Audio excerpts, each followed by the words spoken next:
Take a minute to come into the present moment fully, to our body as presence, that which already is, and coming to the breath.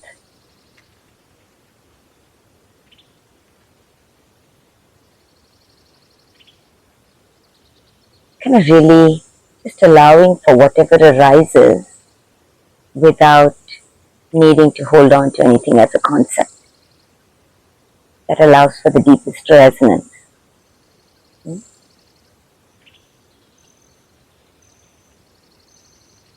What's really been simmering is the color blue.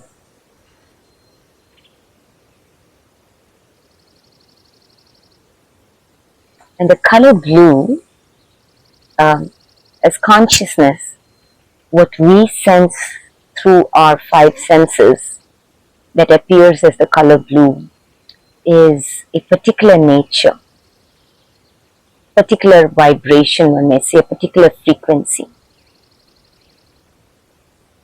And it allows for a way of being, sensing, experiencing. Yeah? That's the gift of and as the color blue. Yeah? So, to bring it to what's been really simmering in the field for us is that this at the level of the chakras, as we know, if we go through that, blue is the color for the throat chakra. And this throat chakra is a major gateway.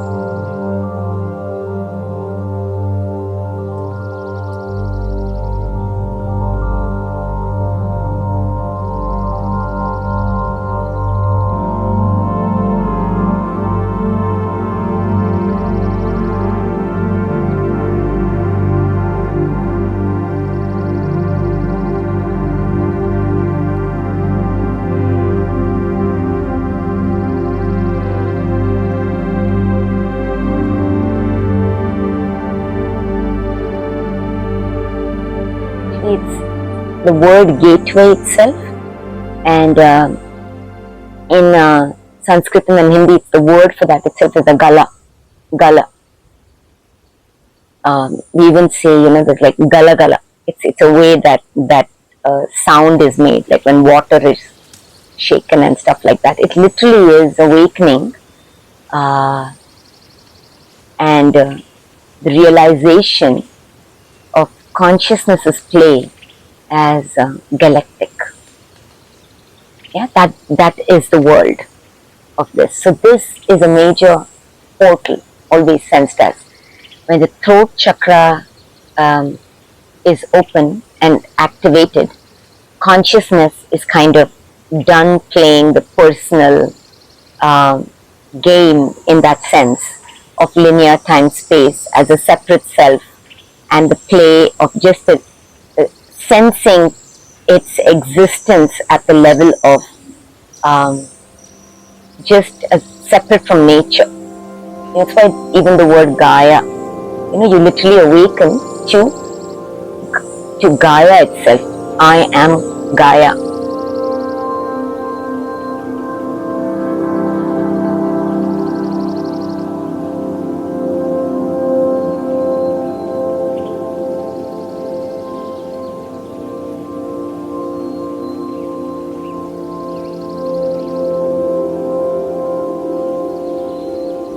Another way, that's why to say that in Sanskrit is Bhu.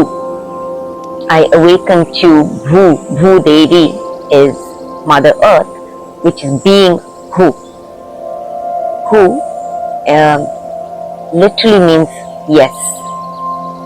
The sound of that. That is what consciousness is a yes to. It's playing as Bhu Devi.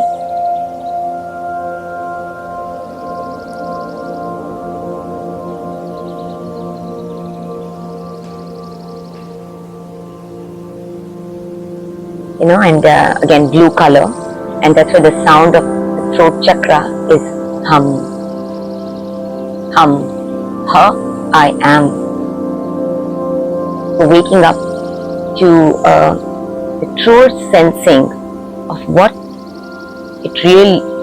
humanity really is. Humana iti.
this is what mind is, a yes to and as. Because whatever the mind is, that's the living experience as self and reality. So the blue is like a major gateway. So kind of bring it to, in the Indian culture, this color is called as Neel. Na ila. You can sense it as that. Neela is blue color, is I am not. Na ila. Ila literally is the sound of the feminine, and E is that sound. I am, you can sense it in two ways. One is the E is the sound of the feminine. La literally is the sound of grounding, rooting, right? So it's I'm the land as the feminine. You awaken to your phenomena self. That you are living phenomena. That you awaken to the whole phenomena. And then you have another way to look at it is na ila is that I am not the land that I think that I was identified as. That is the sensing of Neela. So in Sanskrit, the way that in mythology that was portrayed is the transformation time of Samudra Manthan. Samudra Manthan is the churn of the mind as the ocean, as it awakens. There's a story there, you can just go look it up.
But the churn of the mind, and that's what this is, where it is portrayed as Shiva sitting, and then he drinks the poison.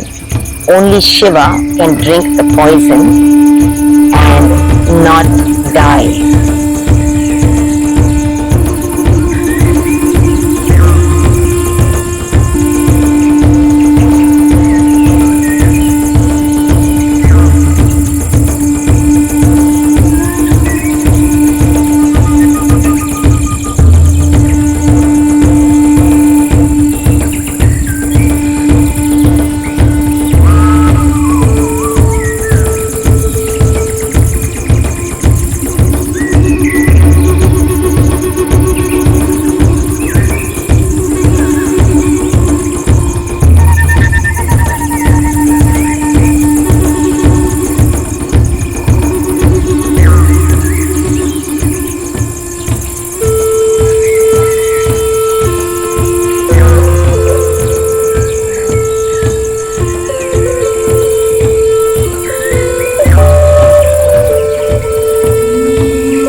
Yeah, so Shiva drinks the poison.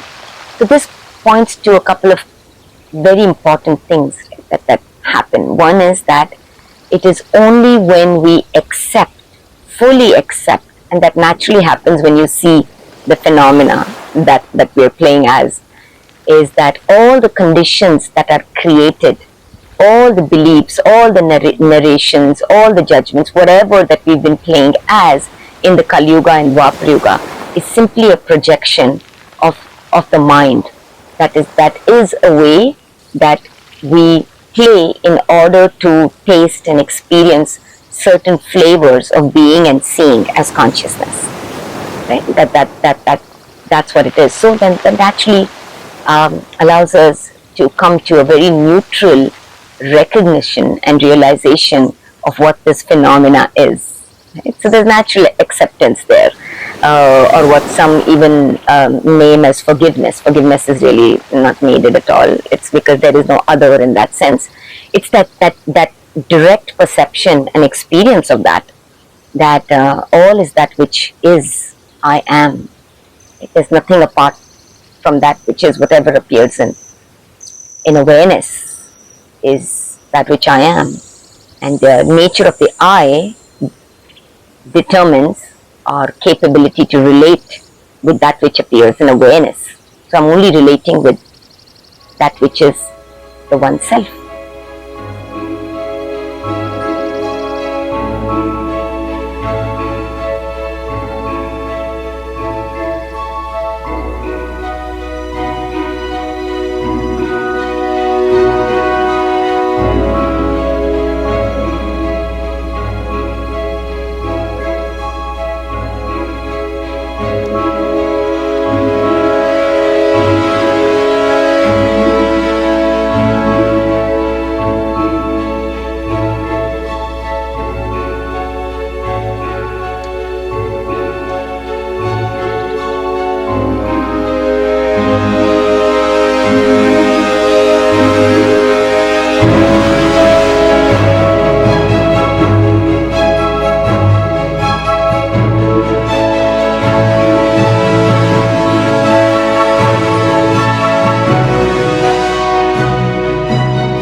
So from here till here is the unknown land or the mind, the pathless path, what one may say. Another way that in Sanskrit, and that's what the name for that was Kapala. You know, Kappa is the dark. It is the unknowing aspect of mind, because when consciousness is consciousness, when we appear as mind to play this game, it's experiencing it, right? There's no experience for that which we are without mind. So we have to split ourselves into two, so-called two, into the knowing and the unknowing, right? So kappa is that, so that's why it's called the kapala, the empty skull, right? So that's why the feminine is the 13th empty skull. The minute you awaken to the illusion of the identity that you play as the so-called separate self, being the personal, then you awaken as the feminine mind, body-mind world, which is I am living phenomena. Right? It's the feminine that is the subtle, the subconscious, from and as which masculine appears.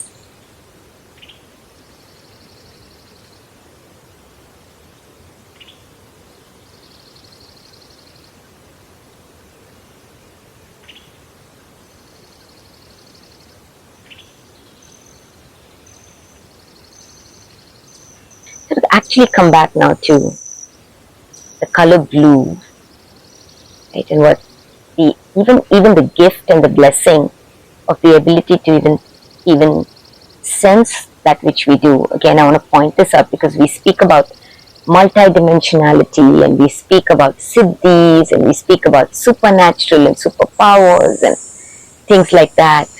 Your mind is super, period. Ordinary superness. Really is.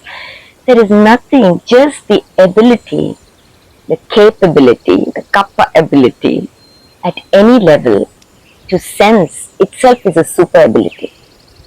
So even in so-called, we might just go around, because this was brewing in the question as well, go around and say, okay, I don't see this and I don't see that, and just the ability to be able to be and to be able to perceive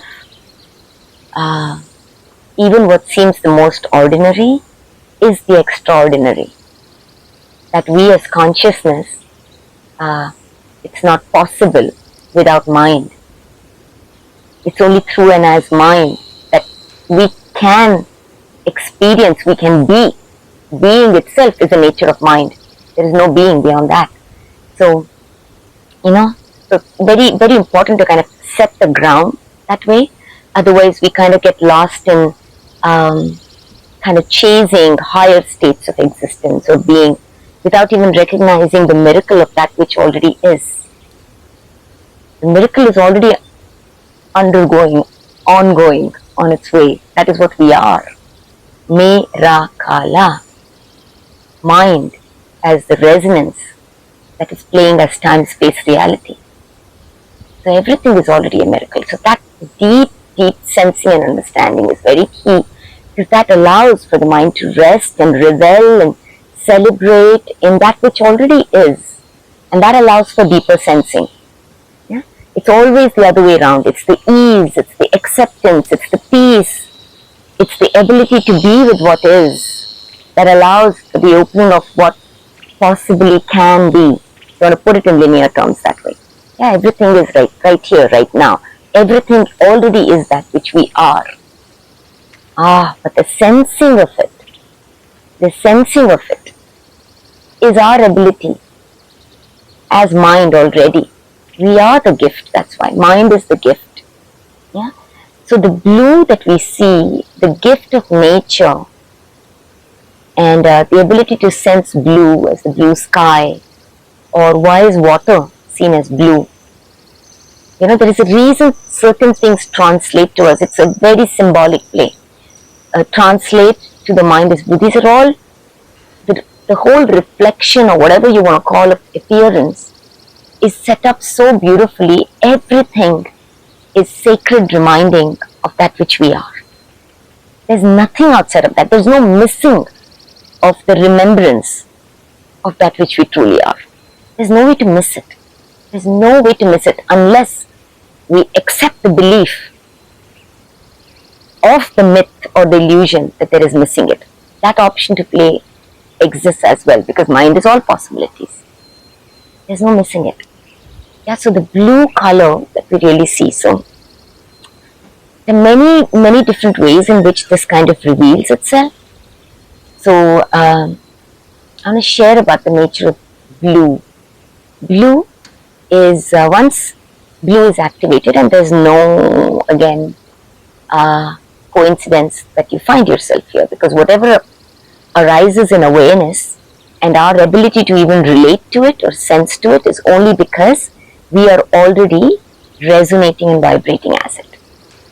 Yeah? Otherwise, we won't be able to see it. We won't be able to sense it. Yeah? So that's how mind works. So the blue is the psychic color. You'll see that across cultures, across so-called linear time, blue is the color of interconnectedness, of oneness, actually. So that's why blue is the psychic color.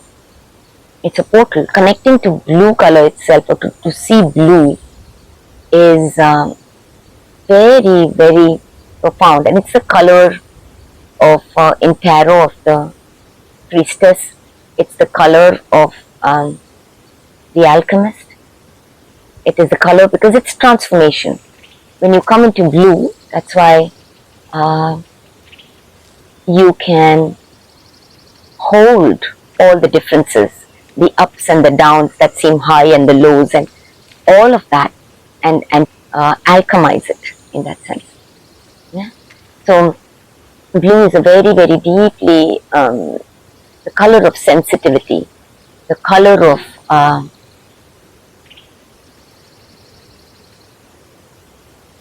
liminal space. I wanted to sense black and blue to be the same, okay? Because it's that range. It's that range, the black and blue. This is the unknown. That's why in the Indian culture you would really see Kali, Shiva, Krishna, all of them like the blue-black color. It's the color of the twilight. It's the liminal space. It is that space, that narrow bandwidth, the fine line of the leading edge where you're walking, where there's no difference between the unknown and the known, the unknowing and the knowing. That dissolves. Only when we are able to hold that. So the ability of a blue mind, blue color, as we say, ka-la, aura. It's a particular aura, is the ability to be able to hold paradox. You can only do that when blue is activated, right? Till then, your consciousness. I'm talking about at the level of play as mind. Yeah, to be able to sense that the opposites are complementary, and not just complementary; they are one. That distinction itself dissolves. That's why a big divine union point in that sense between the masculine and the feminine. Here there is the Kapala, the unknowing, has no such concept at all. Right? You kind of sense into that. So this blue and black, right? That range, and within that is the colors of the dark blue, the midnight blue. This is the Ratri. We just finished Navratri, by the way. So Navratri in the Indian culture, the 9 nights of the divine feminine, and 9 nights. There's a reason for that. It's the twilight. She's the eve, right? She's the evening. From the evening till the depth of the night is the time of the divine feminine. Right? So that's why she's the subtle.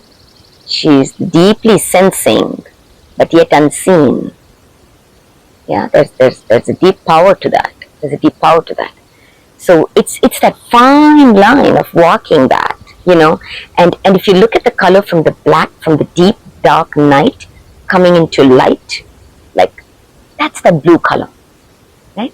It's the twilight zone, as we say, where it is just that subtlest of sensing when something comes into knowingness. Yeah, that's the power of the aha. It's sensed, and however it will be sensed for you, right? Because we are mind, we are already psychic. Let's take that as a given, right? I'm just saying these words. Somebody is thinking, oh, that I need to do this. You don't need to do anything. You already are. You already are. You just need to give permission to yourself that you already are. So psychic. Even the word psychic. So that's what I'm saying. It doesn't matter which language, which culture you come from, whatever. All those are secondary. It's relative play. Mind is primary at the level of existence. So psychic, if you really look at it, psi. Again, what we write with a silent P, psi, is the nature of mind itself. Whether you want to call it psychology, whether the deeper aspect of that is spirituality. It's basically mind is the psi. The ability to be sentient. Sentience itself is possible only through and as mind. So everything is sentience, not in the way probably that one form is experiencing, but everything is sentience. And this kind of really dissolves. You literally live as one sentience. You sense everything, the ability, and that's what psychic is, right? Everything starts revealing itself. You can, without even a word being uttered, you can sense, because there's oneness. You are one with that which is. Yeah, it's a very different way of sensing that psychic. So psi and ka is the mind. Ik is the sound of the one mind. E again is the feminine.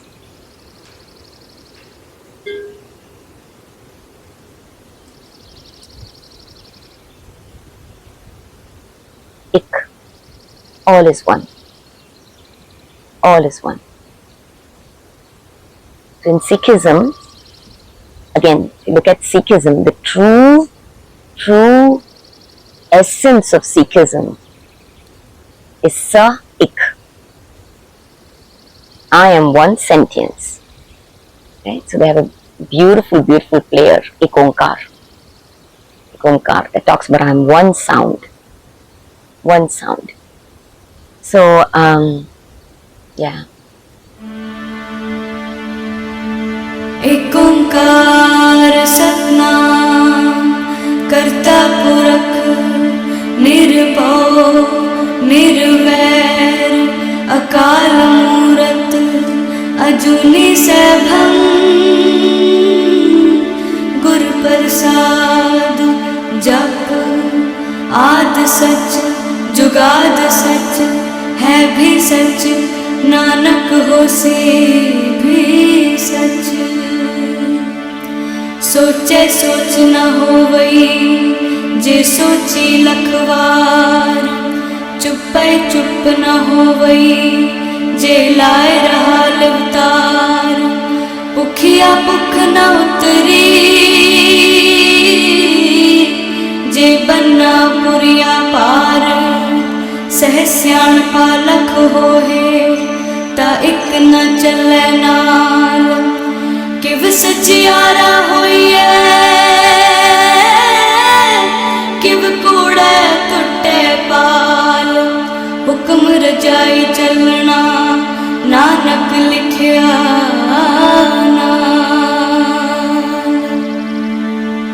Waheguru ji दा खालसा वाहिगुरु जी दी फतेह।